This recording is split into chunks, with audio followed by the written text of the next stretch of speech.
राज्यसभा में आज चुनाव सुधार एसआईआर पर चर्चा की शुरुआत हो गई है। चर्चा की शुरुआत करते ही कांग्रेस सांसद अजय माकन ने एसआईआर प्रक्रिया में अनियमितताओं को लेकर बड़े आरोप लगाए। अजय माकन ने लेवल प्लेइंग फील्ड, ट्रांसपेरेंसी और क्रेडिबिलिटी का सवाल उठाते हुए चुनाव सुधार पर चर्चा की।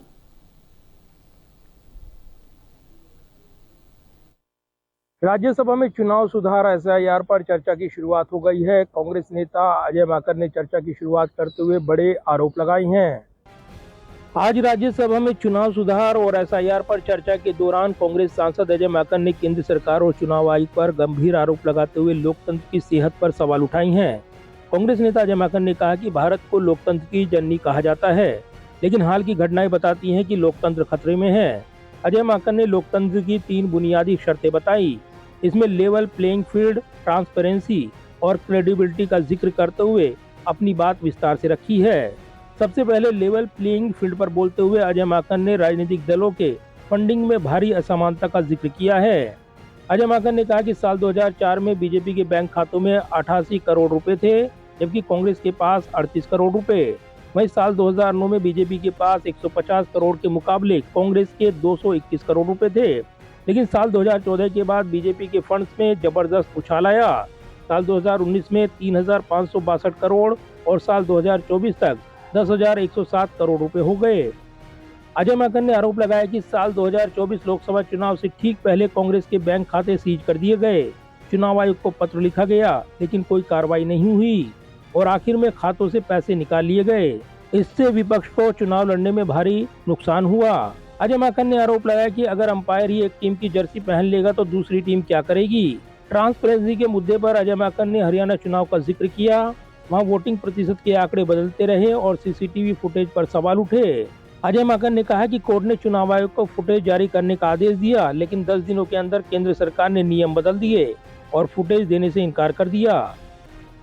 पंजाब हरियाणा हाई कोर्ट ने आदेश दिया इलेक्शन कमीशन को कि आप सीसी फुटेज सारी की सारी रिलीज करिए, लेकिन 20 दिसंबर को सीसीटीवी फुटेज रिलीज करने की जगह 10 दिन के अंदर अंदर सेंट्रल गवर्नमेंट ने 93(2) का रूल चेंज करके हमेशा के लिए मना कर दिया कि अब ये सीसीटीवी फुटेज हम नहीं दे सकते। तो क्या ये ट्रांसपेरेंसी?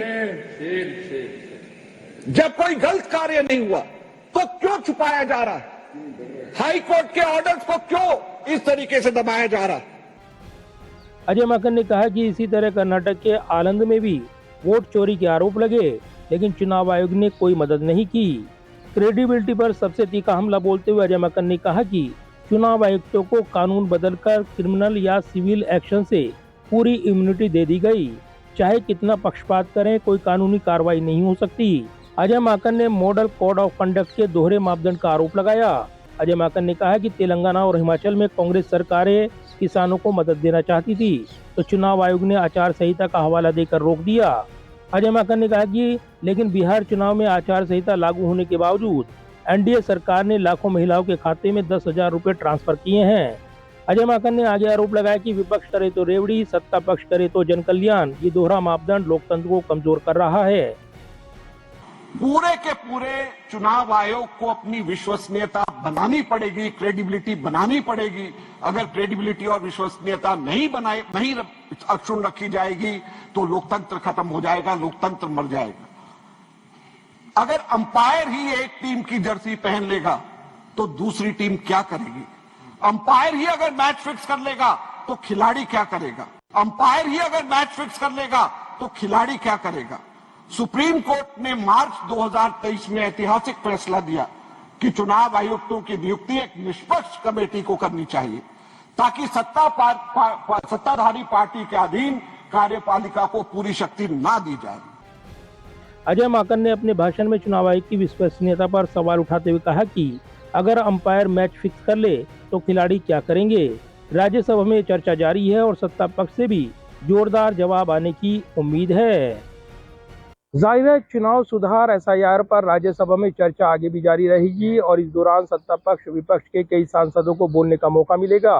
लेकिन इससे पहले लोकसभा में जिस तरीके से एसआईआर और चुनाव सुधार पर गृह मंत्री अमित शाह ने जोरदार पलटवार करते हुए विपक्ष पर हमला बोला था, ऐसे में सत्ता पक्ष और विपक्ष के बीच राज्यसभा में अब एक बार फिर से जोरदार घमासान देखने को मिल सकता है। कैमरामैन विदर्भ के साथ प्रदीप कुमार, टोटल न्यूज, दिल्ली।